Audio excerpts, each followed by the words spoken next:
Hi, Scorpio. Welcome to Pandora Astrology's monthly horoscope for March of 2021. For you, Scorpio, this month's themes will focus on yourself and your own creativity, and then they're going to shift towards a focus on work, which have a little bit different feel to it. These topics and more can be covered in a Natal and Transit reading, and if you want that, you'll find a link for it in the YouTube description below.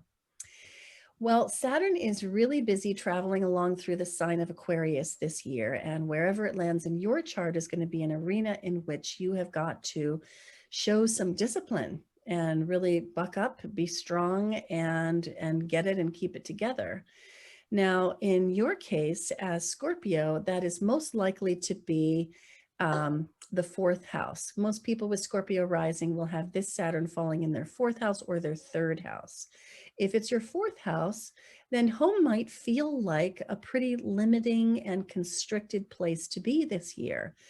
Maybe you're living in a construction zone right now. Maybe it's just the lockdown. I don't know, but something about home may feel really restrictive, and you're going to have to be strong and self-contained, possibly emotionally. And the more that you put in a good effort around the home front, you will absolutely get rewarded for that. If Saturn actually falls in your third house, because you have early Scorpio rising, and that's where Saturn ends up, then this is a year in which you've got to really watch your words and pay attention to your communication and communicate with the utmost integrity. You can find out more about Saturn's movement along the sign of Aquarius on our YouTube channel, where there is a 2021 news playlist.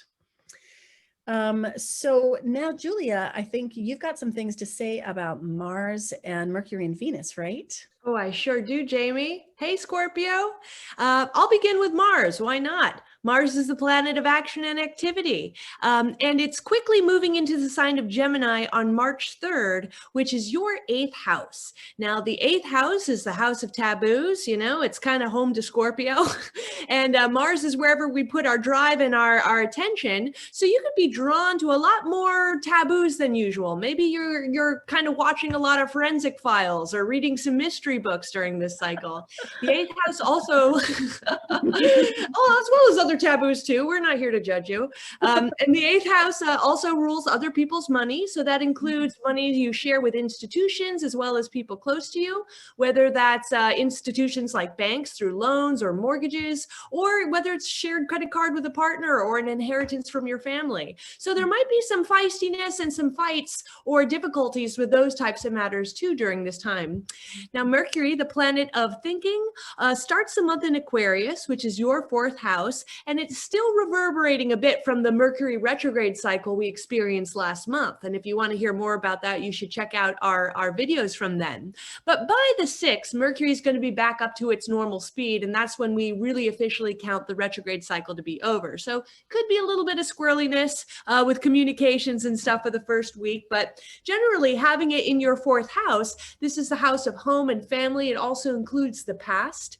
So your mind might be preoccupied with past matters which are affecting your present now.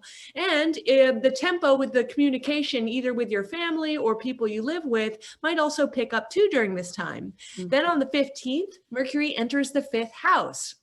And the 5th house rules all of your games, all of your fun and hobbies. It's also the house of dating too, and children. So when Mercury goes into this house, if you do have any children, you might be spending a lot of time thinking about them, communicating with them, strategizing with them, because these are all things that Mercury does. And since this is also the house of games, and Mercury is kind of a trickster, gamey kind of planet, you could be also very absorbed in whichever games you find fun, whether those are video games, you do role playing, or anything else, trivia, Scrabble, that kind of stuff. Then Venus, the planet of relationships, begins the month in her favorite house, which is the 5th house. Actually, her favorite is probably the 7th, but she likes both houses. But she loves this house because it is the house of dating. So you are experiencing a bit of a dating luck period now too.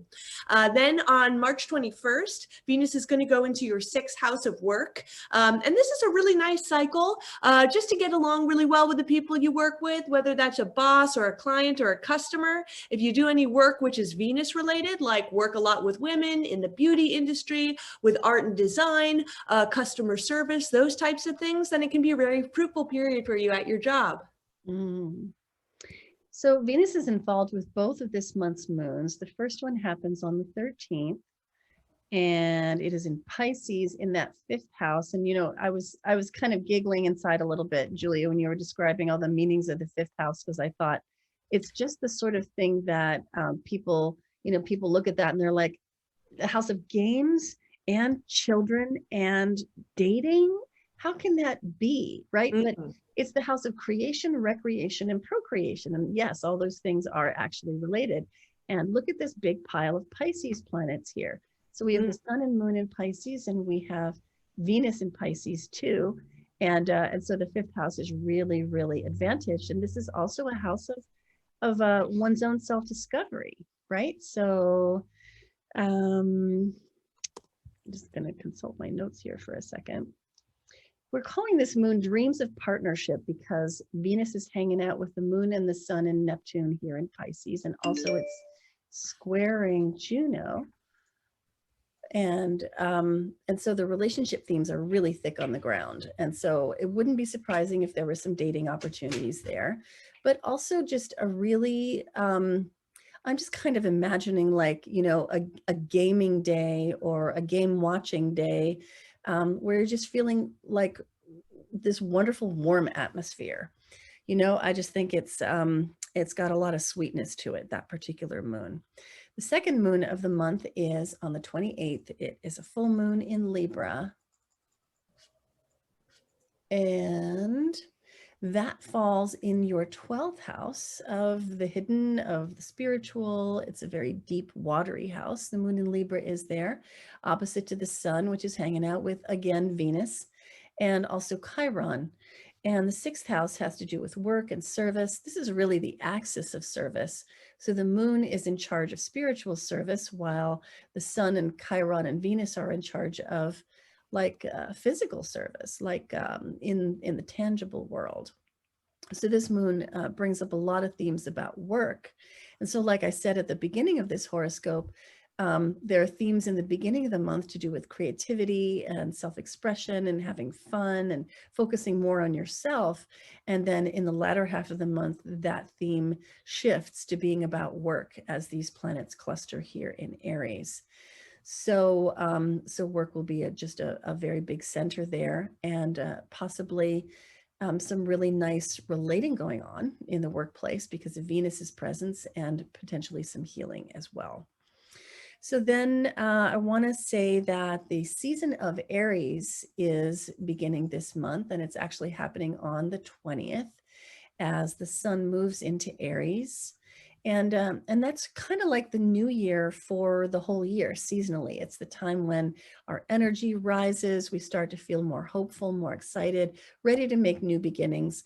And there could hardly be a better time for that because this year, all of the outer planets are direct this March. They're all direct at once. And that's really great news because it means that anything that you begin that's really big will have a sort of a natural flow built right into it, and very little built-in self-sabotage. So anything that you want to do that's a big project, like a big purchase, or starting something like a business, this is a really good time to do it. And on that note, I want to add a quote from Goethe, which you've probably heard, but I'm going to say it now because it's really pertinent. Whatever you can do or dream you can, begin it. Boldness has genius, power, and magic in it. So sprinkle a little fairy dust on some projects that you hold dear to your heart this month. And that's all for today. Thanks for watching. If you enjoyed this video, please share it widely. Please like it and subscribe to our channel. Please find your way over to our website, pandoraastrology.com, where you can find your horoscope or read the forecast or get a reading or even join a class. And until next time, we'll see you around the cosmos. Bye. Bye-bye.